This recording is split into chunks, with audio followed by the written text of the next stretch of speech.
ever scroll through social media and get that feeling like, ugh, not enough? Like you're always filtering things, showing everyone a version of you that isn't really, well, the whole picture. Yeah, I know what you mean. Well, today we're going to take a deep dive into this article, Selfie. It's by this Hungarian entrepreneur, Balázs Vendler. Oh, interesting. And don't worry, it's not about how to like take the perfect selfie or anything like that. It's more about the kind of the self-portraits we make throughout our lives, the images we put out there, the whole who am I question. I like that. That's a great way to put it. The self-portraits we create. Like Yeah, it is like how we present ourselves to the world. exactly. And I think what's so fascinating about Veller's piece is that he uses this selfie analogy to explore what he calls the inner selfie. Oh, okay. So it's like it's the mental picture we have of ourselves, right? Yeah. And that picture is shaped by all sorts of things. Like what? Well, how other people see us, our achievements, even the things we own. Mm. It all contributes to that image we hold of ourselves. And Vendler, he really puts himself out there in this article, right? Yeah. He takes us on this very personal journey of his, of seeking that external validation. Mm-hmm. And he even talks about how, like, early on, he was obsessed with having a really nice car. Oh, really? Yeah, not just any car, but like one that just like screams success. Like a status symbol kind of thing. Totally, Yeah. yeah. But you know what? That desire for a fancy car, that's just the beginning. Oh, there's more. Way more. Wow. Vendler, he chased athletic achievements. He wanted to be recognized in Forbes. He even like wanted to build this network of people he thought were successful. It's like he was trying to build like an identity based on all these external things. Yeah, yeah. Instead of like from the inside. Exactly. And here's the kicker. He achieved a lot of it. He did? Oh, yeah. But then he hit this wall. What happened? He realized that even with all of that, all the outward signs of success, he felt empty. Empty. Yeah, and inauthentic. It's that classic, what do psychologists call it? The hedonic treadmill. Oh, yeah. It's like we get something we think will make us happy, but then we just adjust and want the next, bigger, better thing. It's never enough. Right. Vendler actually describes feeling like he was playing a part. Interesting. Like he had this persona, this alpha persona, and it was exhausting keeping it up. Oh. And he even talks about how his friends, even with all his achievements, they would still find ways to, like, undermine him. Really? Yeah. Isn't that interesting? Yeah, that's tough. It just goes to show, What's that? external validation, it's fleeting. It really is. Yeah. It doesn't matter how much we achieve, there's always going to be someone with more, someone who seems like they have it all together. And that's where Vendler's story takes this incredibly powerful turn. Oh, what happens? He sells his company, Wow. which was like this massive symbol of his success. And it's like he's totally stripped bare now, forced to face this void behind the facade. I can see how that would be a turning point. He even asks this really poignant question. What's that? Who am I if I have nothing? Wow, heavy stuff. I know, right? It makes you think. Definitely. And this is like the pivotal moment in his whole journey. Yeah. He realizes that all this external validation, it's like a filter. Oh, I see. It's distorting his true self. Mm-hmm. And by stripping all that away, he starts to see that everything he was chasing, Like what? the wealth, the achievements, it was all a result of who he was at his core. Not the source of his identity. Right, exactly. It's like a complete reversal. A cause and effect reversal. Yes. That's really profound. Like he's saying, I didn't become successful because I had all these things. Yeah. I got all these things because of certain qualities I already had. Mm. And this is where it gets really interesting for all of us, listening. Oh, so? It makes us think about our own inner selfies. I like that. Yeah, what are the filters that we've internalized? How much of our self-worth is it tied to things outside of us, external validation? It's a good question to ask ourselves. It really is. It makes you wonder, are we all in some way chasing those external signs of success? Interesting thought. Whether it's, likes on social media or a promotion at work or even just fitting into a certain group of people, Yeah, I think there's definitely something to that. Vendler's journey suggests that true self-discovery, Yeah. it's not about achieving some external ideal. Right. It's about peeling back the layers and embracing the unique person underneath. Absolutely. Yeah. But how do we actually do that? Like, how do we get rid of those filters and really connect with our true selves? That's a big question, right? And one that we're going to explore in the next part of our deep dive. Oh, I can't wait. Yeah. So That, stay with us as we continue to unpack what it really means to embrace your unfiltered self. Thinking about all those external markers of success, it really makes me think about comparison, you know? Like how we're always measuring ourselves against other people, especially with social media and everything. it's hard not to, right? It really is. And Vendler actually talks about this in the article. He admits to, like, comparing himself to others, especially people with more money or, who've accomplished more. And he thinks some of it comes from his childhood, like growing up in a really competitive environment. But it makes you wonder how much of that comparing ourselves to others is just like built into our culture. Right. Like it's just part of how we're raised and the world we live in. Yeah, and we're constantly seeing these images of perfect lives everywhere we look. Hmm. Perfect vacations, effortless successes. It's all so airbrushed. It's Hmm. easy to start feeling like you're not good enough. Totally. And social media just makes it so much worse. It's like Yeah. a highlight reel of everyone's best selves. Yeah, it's all so curated. Exactly. You forget that everyone else is struggling too. And it creates this totally distorted view of reality. We start to believe that everyone else is living this amazing, unfiltered life while we're stuck with all our flaws and imperfections. It's like we're all putting on a show trying to project this image of who we think we should be. Yeah. But if we're always doing that, how can we have real, genuine connections with people? Right. It's like we're not even giving people the chance to connect with the real us. And what's so interesting is Wendler's story shows that even those people who seem to have it all, the ones we're comparing ourselves to, they often have their own problems and insecurities. Like, remember how he talked about his friends finding ways to undermine him, even after he'd achieved all this success? Yeah.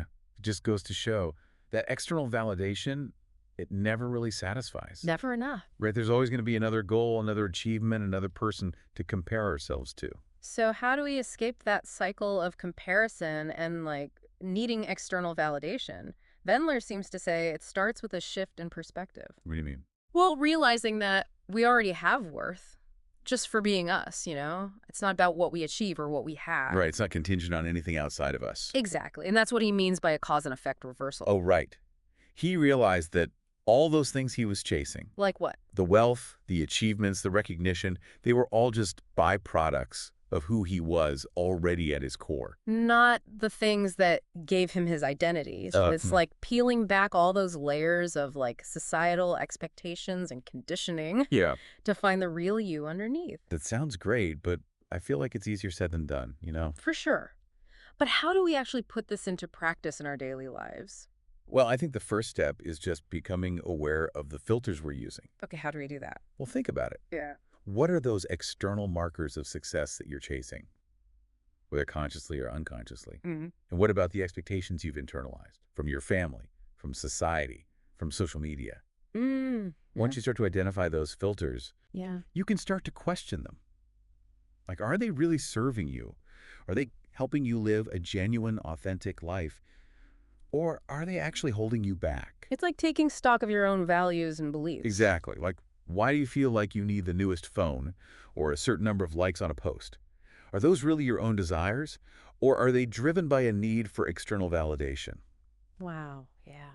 We need to look at the reasons behind our actions Hmm. and ask ourselves, are they in line with our genuine values and aspirations? And if they're not, Then it might be time to start shedding some of those filters. let go of the need for other people's approval. Right, and focus on building up your own sense of self-worth. That sounds really hard, but also incredibly freeing. It is freeing. Yeah. Because when you're not constantly seeking validation from others, Yeah. you create space for your true self to emerge. It's like you said, we can finally see ourselves without all the distortions, without all those filters. And that's where the real self-discovery begins. Embracing our flaws, our quirks, Yeah. the things that make us unique. That reminds me of that part in the article where Wendler talks about wanting to see his self-image without filters and retouching. Oh, yeah. It's such a powerful image. It is. It really speaks to the vulnerability and beauty of embracing our true selves. Flaws and all, right? Exactly. Sure. But, getting to that level of self-acceptance, it's not a one-time thing. What do you mean? It's an ongoing process. So how do we navigate that? How do we keep peeling back the layers and moving toward a more authentic way of being? That's something we'll explore further in the final part of our deep dive. As we wrap up our deep dive into Wendler's Selfie, I can't stop thinking about how self-discovery isn't about, like, reaching this perfect level of self-acceptance. Right. It's not like suddenly you flip a switch and boom, you're totally comfortable with yourself. Yeah, it's more like, peeling back those layers, like an onion. Like an onion, yeah. Yeah, uncovering all these different parts of ourselves and becoming okay with, like, with the whole picture, even the imperfections. Yeah. And it's not always easy, is it? Not always, no. I mean, there are times when, you fall back into old habits, old ways of thinking. Totally. Yeah. When those insecurities pop up again. Yeah, and you find yourself looking for validation from other people, Yeah. even though you know you shouldn't. Wendler even says he's still working on it. Like, he's still on that journey trying to figure out, who am I? And I think, honestly, it's a question we're all asking ourselves throughout our lives. I think so, too. It's not like we just figure it out one day and that's it. Right. We're constantly changing, having new experiences, learning and growing. Yeah. Yeah. So that inner selfie he talks about, it's always evolving. It makes me think about all those times when you're scrolling through social media and you feel that twinge of envy. Oh, yeah. Like you're comparing yourself to everyone else's highlight reel. It's so easy to get caught up in that. It really is. And it's not just social media either. Right. It could be comparing yourself to people at work or your friends' relationships, even, strangers on the street. It's everywhere. Yeah. The key, though, I think, is to notice when you're doing it. Like catch yourself in the act. Yeah, just acknowledge those feelings of comparison without beating yourself up about it. Don't judge yourself. Exactly, because it's normal. It's human. We all do it. So what do we do when we find ourselves in that spiral of comparison and self-doubt? How do we pull ourselves out of it? I think it comes down to self-compassion. What does that mean? Well, remembering that we're all works in progress. We're all on our own journeys. Right. And it's okay to mess up. It's okay to make mistakes. Have days when you don't feel so confident. Exactly. It's like what Wendler was saying, He had all that success, but he still felt empty, like it wasn't enough. Yeah, he was missing something. And it really highlights that true happiness, true fulfillment, it has to come from within. Not from other people. Not from what we have or what we achieve. Exactly. It's about cultivating that sense of self-worth, recognizing that we're valuable just for being us. So, if we were to take an inner selfie right now, without any filters or expectations, what do you think we'd see? I think we'd see people who are still figuring things out, people who are on a journey of self-discovery. Yeah. We see people who are maybe struggling with, what society tells them they should be. But who also want to be authentic, to connect with others in a real way. And that's okay. Yeah. It's a process, and we're all in it together. And that's what makes this whole conversation so powerful, right? It reminds us that we're not alone in this. We all have those moments. Yeah, everyone has doubts, questions about who they are and what they're doing with their life. Wendler's story offers a really important perspective, I think. What's that? It's not about reaching some perfect state of self-acceptance overnight. It's about constantly questioning, peeling back those layers, moving towards a more authentic way of being. So as we wrap up this deep dive, what's one piece of advice, inspired by Wendler's story, that we can give our listeners? Be kind to yourselves. It's okay to stumble. It's okay to question things. It's okay to not have all the answers. Yeah. The journey itself is just as important as the destination. And remember, you are worthy just as you are. You don't need those external things to define you. Embrace your unfiltered inner selfie. Because that's where the true beauty lies. Wendler's journey shows us that self-discovery is a process. It's an evolution. It's a journey. So embrace the ups and downs. Embrace the masterpiece that is you.